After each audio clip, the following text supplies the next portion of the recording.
Fala galera, tranquilo? Beleza? Michael aqui. Galera, no vídeo de hoje a gente vai estar falando sobre esse cara aqui, ó,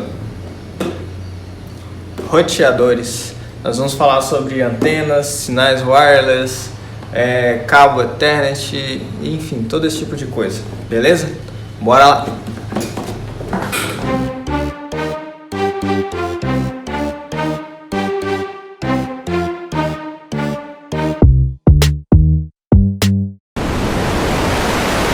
Então, pessoal, como que funciona esses equipamentos, né?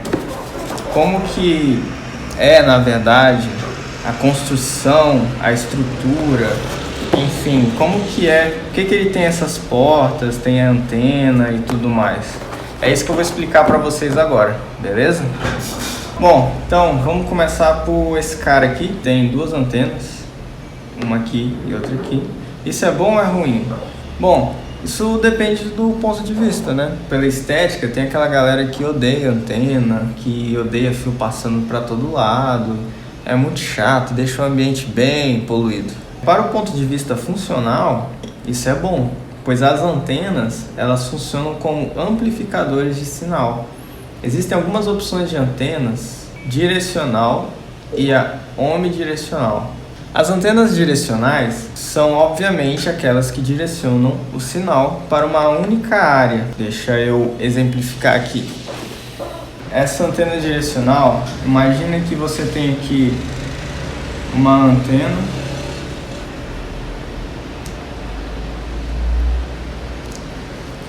no seu dispositivo e essa antena, ela emite o sinal diretamente para esse lado.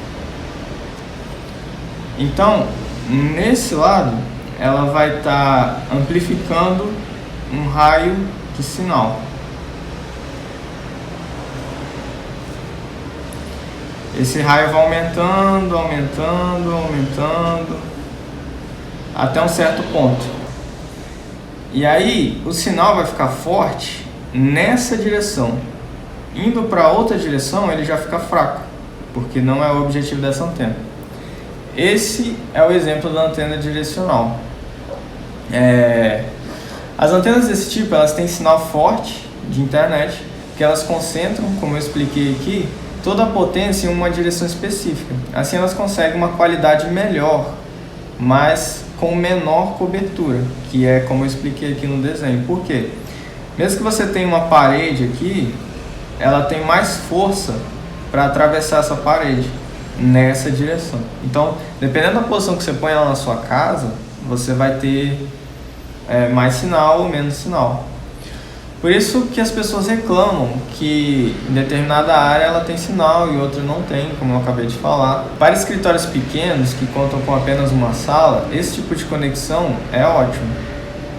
Mas para lugares que tem muitos cômodos, muitas paredes, o sinal pode ficar ruim ou pode ficar instável. O roteador com antena direcional, que tem como cobertura 200 metros, por exemplo, né, quadrados, transmite o sinal nessa área, mas em uma direção específica, não em todo o ambiente, como eu exemplifiquei aqui. Qual é a vantagem?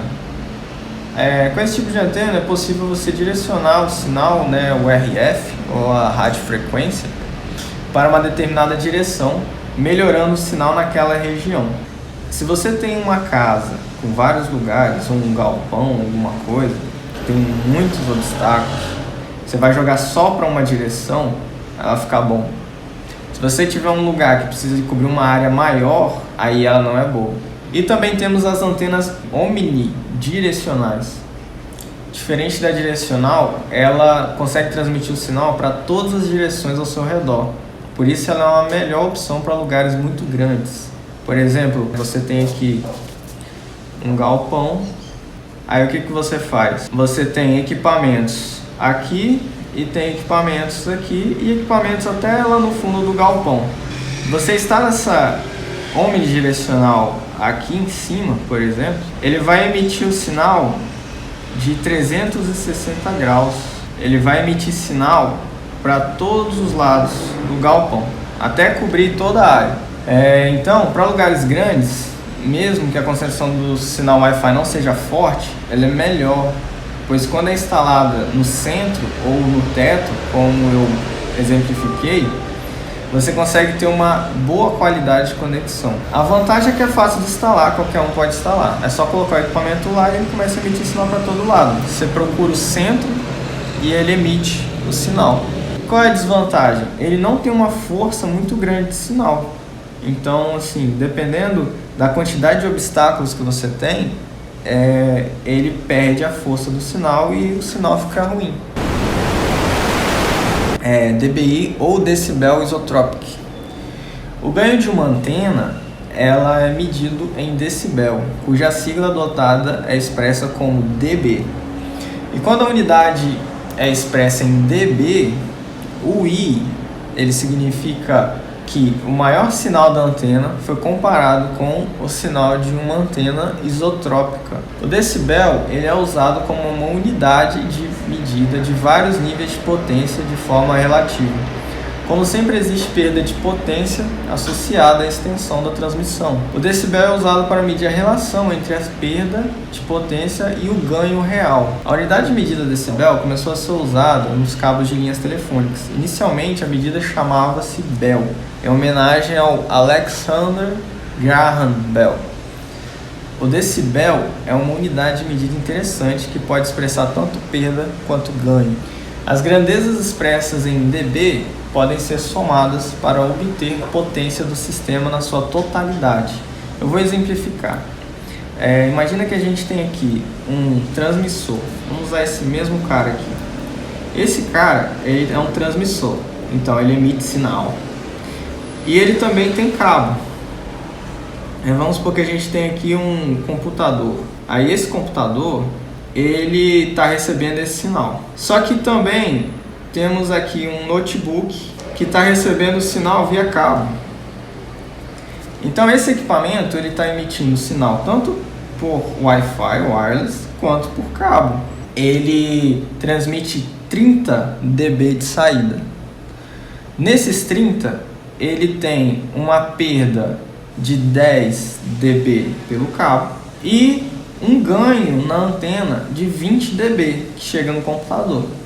Se você somar o 10 com o 20, você vai ter um total de emissão de 30 dB, mesmo que seja perdendo ou ganhando.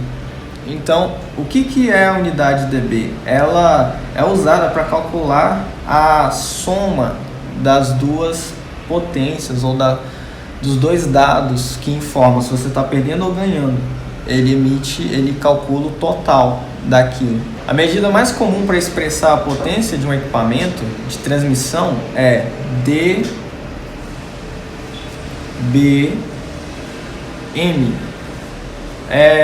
dB de decibel e M de miliwatt, onde o zero ele é definido como 1 miliwatt. Então 0 dB significa dBm no caso, né? dBm significa 1 miliwatt potência. A maioria dos rádios de 2.4 GHz disponibilizam entre 13 a 18 dBm de potência. Ou seja, na saída ele emite entre 25 a 50 miliwatts de energia, né, de potência. Bom, agora que nós sabemos qual é a função das antenas e como que medimos a potência dela através do dBi, vejamos algumas outras coisas. Basta colocar uma antena com alto dBi para aumentar o campo do Wi-Fi? A resposta é não necessariamente. Por quê? Isso porque à medida que esse índice sobe, né, então quanto mais se aumenta o dBi, a antena irradia o sinal mais forte em linha reta, mas com um ângulo proporcionalmente mais estreito. O que isso quer dizer? Se você tem esse cara aqui, né, vamos voltar a esse exemplo aqui. Aí você pega esse cara, que ele empurra o sinal para cá. Aí você pega esse cara e troca a antena dele por uma antena com o dobro de potência.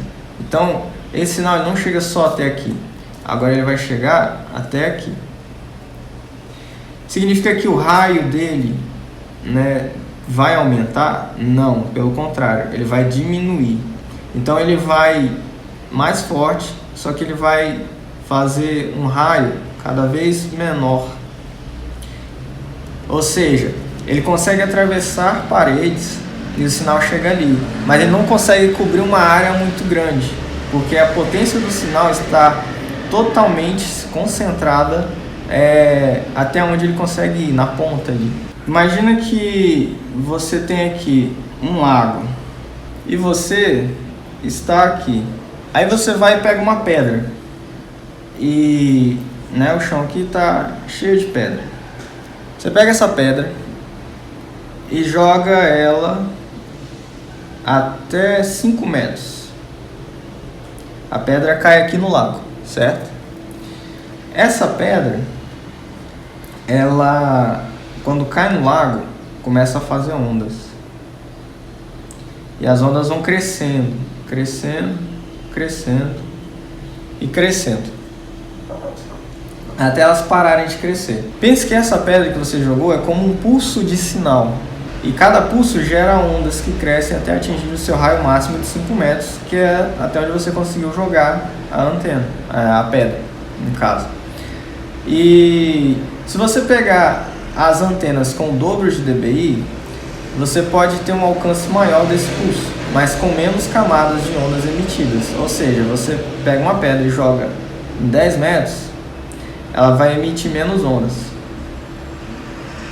Como o exemplo daquele cara que a gente colocou no outro desenho, da antena que emite menos sinal, cada vez menos camadas no caso, o que diminui a área de cobertura do sinal. Além disso, temos também as barreiras, que podem ser portas, paredes, cômodos ou qualquer tipo de obstáculo que impede o sinal de se propagar ou de correr livremente, para vocês entenderem como que é a perda de sinal. Imagina que você tem aqui duas pessoas que estão conversando entre si. E se tiver uma parede entre elas, o que acontece? O som fica baixo e sem nitidez, dificultando o entendimento. Imagina que na primeira parede você tem uma perda de 50% do sinal. E na segunda parede você tenha 85% do sinal. Isso é aproximado, não é que é exatamente isso aqui, né? Depende do equipamento, depende de como a gente faz o teste para calcular exatamente essa perda de sinal. É só para vocês entenderem. Agora vamos falar sobre canal ou frequência, né? Já que entramos nisso aqui. Além das barreiras que tiram a força do sinal, temos o canal, que operam as redes. O roteador normalmente opera na frequência que tem menos ruído. Ele faz um scan dos canais de 1 a 20, por exemplo, dependendo do equipamento que você estiver utilizando. Existem equipamentos que eles têm mais de 20 canais, né? E esse cálculo é feito através do DFS, que significa Dynamic Frequency Selection, ou seleção dinâmica de frequência, mas que você também pode configurar manualmente esses canais, sabendo qual é o melhor canal, né, que você pode usar. O que é esse canal? Vou usar o mesmo exemplo das duas pessoas conversando aqui. Imagina que uma pessoa está falando com a outra, né? Vamos tirar essa parede aqui, vamos fazer mais duas pessoas aqui. Aí tá. Nesse exemplo, não tem mais a parede, a gente tira a parede. E elas estão conversando. Só que aí, esses dois aqui estão conversando por voz. Esses dois aqui estão conversando por texto. Ou seja, imagina que, por eles estarem conversando por voz, esse seja o canal 1. E esses que estão conversando por texto é o canal 2. Ou seja, não tem nenhum tipo de interferência na comunicação entre os dois. Isso seria o canal. Atualmente temos as velocidades de 5 GHz, entrando agora nas velocidades de sinal. Mas a maioria dos eletrônicos utiliza a faixa 2.4 GHz. Ela é do tipo aberto, quer dizer que ela pode ser utilizada por qualquer aparelho. E o que isso influencia na velocidade da minha internet? Bom, depende. Caso a sua internet não seja equivalente ao seu equipamento. Exemplo, se você tem uma internet de 2.4G de velocidade, mas o seu equipamento ele é de 5G, você não vai navegar na internet, você não vai baixar arquivos na internet na velocidade do 5G, mas terá uma taxa de transferência de arquivos ou fluxo de dados em velocidade 5G na sua rede interna. O que é isso? Imagina que você tem uma nuvem aqui. Imagina que a internet vem da nuvem, por exemplo. Não é exatamente isso, mas é só para vocês compreenderem. Aí aqui temos a sua casa, onde tem seus computadores e tudo. A internet vem daqui.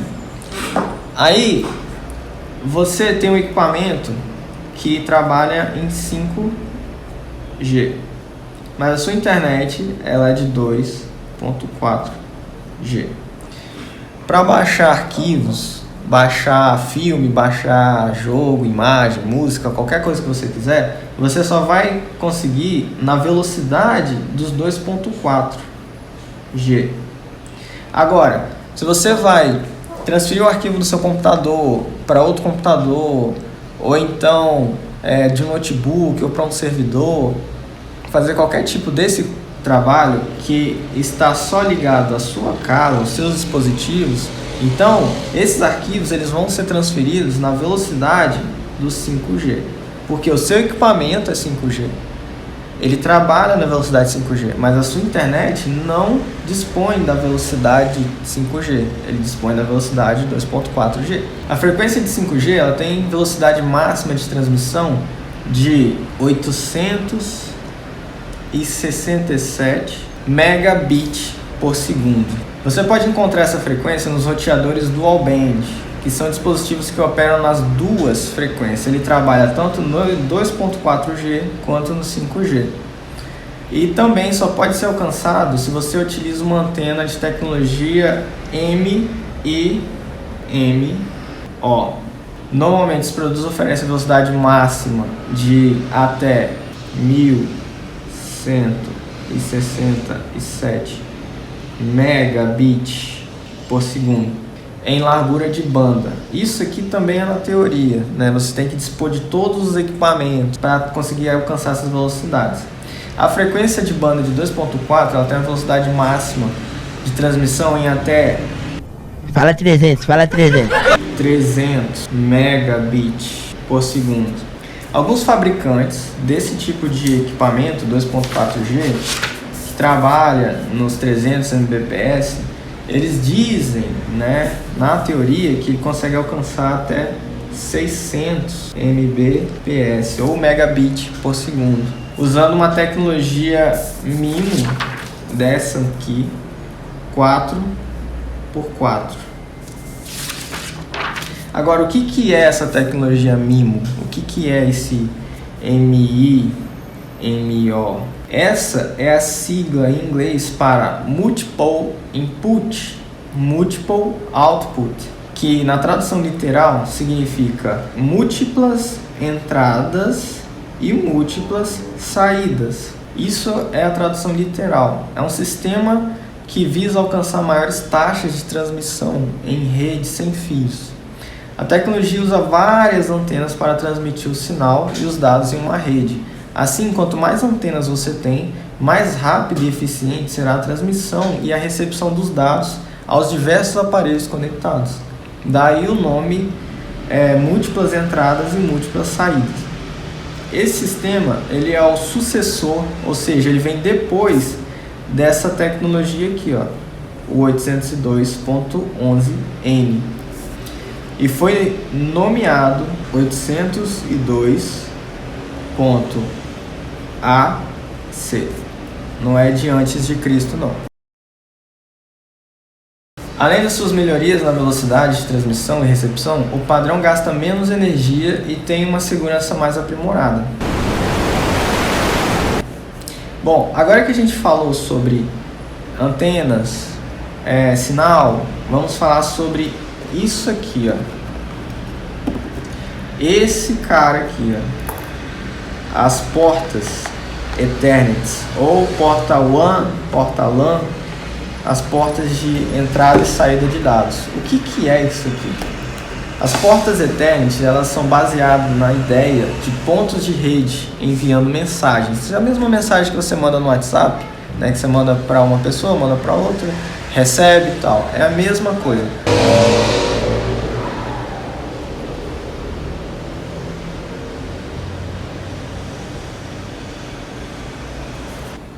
Porta Ethernet. O desenho não ficou muito bom, mas vocês conseguem compreender. É esse cara aqui, ó. Isso aqui é a porta Ethernet.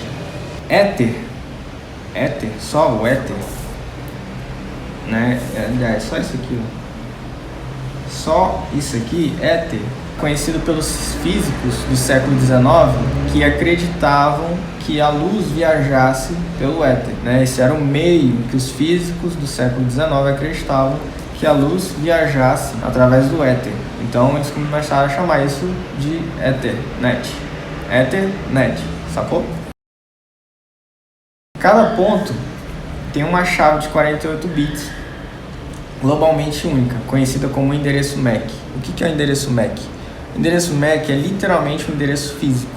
Igual você tem o endereço da sua casa, tem o endereço da sua empresa, o endereço do shopping. Esse endereço também é conhecido no nosso meio aqui, né? O meio dos roteadores. É para que os dispositivos possam se comunicar e saber se estão vindo e para onde eles estão indo, né? Ou para onde eles vão, no caso. Os padrões atuais considerados desde 2008 do protocolo Ethernet ou Ethernet são os seguintes.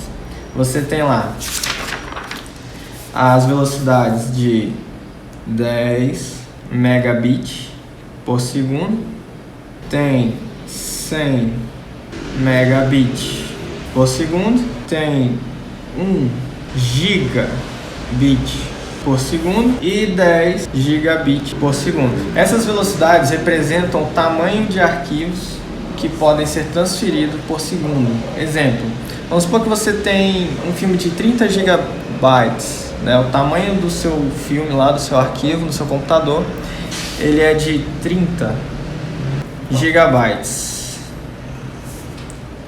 Aí esse arquivo, você vai transferir ele através da sua rede pelo computador, né? De um computador para o outro. Você vai transferir para o seu notebook, ou vai transferir para um outro computador, um servidor, alguma coisa assim. Aí esses 30 gigabytes, ele vai ser transferido nessas velocidades aqui.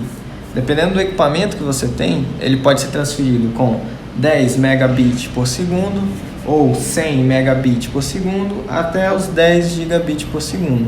Supondo que você tem o melhor equipamento com as melhores condições, você consegue transferir esses 10 gigabits por segundo. Ou seja, em 3 segundos você transfere 30 gigabits. Ou no pior caso, no pior cenário, você vai transferir esse arquivo em 10 megabits por segundo. Então o que vai acontecer? Você tem aqui, ó, o seu roteador que tem as antenas. Tá aparecendo algo. Bom, esse aqui é um roteador com 2 antenas. Aí você tem aqui o seu computador. Aí o que acontece? O seu computador, ele vai mandar um sinal, né? Vai mandar um comando para o seu roteador, seja por Wi-Fi, wireless ou por cabo. Aí esse sinal, esse comando, ele vai chegar no roteador. E aí vamos supor que esse arquivo você quer transferir ele para outro computador de mesa, por exemplo. Você vai mandar o sinal, né? Eu quero copiar isso aqui. Ele vai mandar o sinal vai chegar no roteador. O roteador vai identificar o seu MAC. E aí o seu MAC, ele reconhecido, ele vai procurar o MAC para onde você está querendo enviar, vai achar e vai mandar para cá. O roteador vai receber os pacotes, né, os dados do seu filme que você está enviando. Se for na velocidade de 10 megabits por segundo, ele vai quebrar, né, igual quando você zipa um arquivo, ele vai quebrar os dados em pequenos pedaços de 10 megabits por segundo. Então, ele vai quebrar os pedaços e cada pedaço vai ser enviado, né? Vai enviar 10 megabits a cada segundo, né? Isso vai dar uma taxa de transferência e o tempo que ele vai demorar para copiar esse arquivo nessa velocidade. Então, na tecnologia wireless é a mesma coisa, porém sem fio, com as limitações do wireless.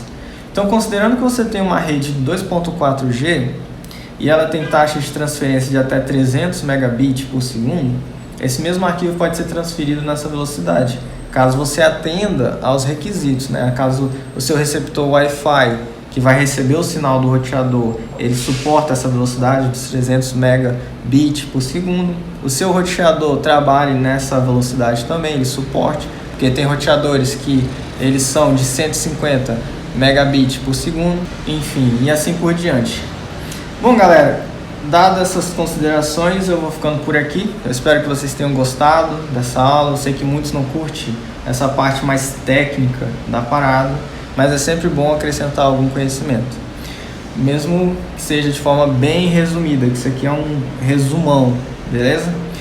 Grande abraço a todos, muito obrigado por me assistir, muito obrigado pela atenção e até a próxima. Falou!